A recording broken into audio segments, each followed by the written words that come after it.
Yashwantrao Chavan centre, जिल्हा केंद्र, छत्रपती संभाजीनगर आणि श्री सरस्वती भुवन शिक्षण संस्था, छत्रपती संभाजीनगर यांच्या वतीनं शिक्षण विकास मंच आयोजित शिक्षण कट्टा कार्यक्रमाचे आयोजन करण्यात आले होते। यावेळी प्रमुख मार्गदर्शक म्हणून खटाव जिल्हा सातारा येथील उपक्रमशील गट शिक्षणाधिकारी प्रतिभा भराडे या प्रमुख मार्गदर्शक म्हणून उपस्थित होत्या। श्री सरस्वती भुवन शिक्षण संस्थेचे सचिव डॉक्टर श्रीरंग देशपांडे, सहसचिव डॉक्टर रश्मी बोरीकर, यशवंतराव चव्हाण सेंटरचे निलेश राऊत, शिक्षण विस्तार अधिकारी रमेश ठाकूर यांची यावेळी उपस्थिती होती।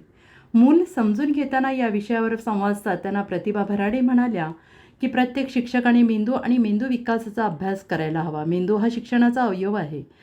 शिक्षकांच्या मेंदू अभ्यासामुळे अध्ययन आणि अध्यापन अधिक विद्यार्थी सुलभ होईल। प्रत्येक मूल शिकू शकते, फक्त मुलाला शिक्षणाचे अनुभव द्यायला हवेत।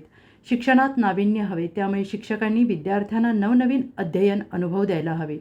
मी पुस्तकातील ज्ञानरचनावाद हा वर्गात आणला आणि त्यानुसार विद्यार्थ्यांना अनुभव दिले।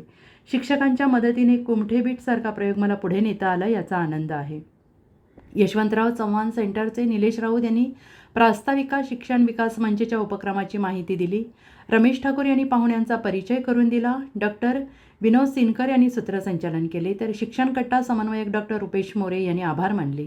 यावेळी मिलिंद रानडे, साधना शहा, शरद भिंगारे, मनीषा वाशिंबे, कल्पना पदकोंडे, दिलीप शिरसाट, राजेंद्र वाळके आदींसह शिक्षक मोठ्या संख्येनं उपस्थित होते। दिवसभरातील घडामोडींचा आढावा घेण्यासाठी पाहत रहा N24 मराठी न्यूज चॅनल।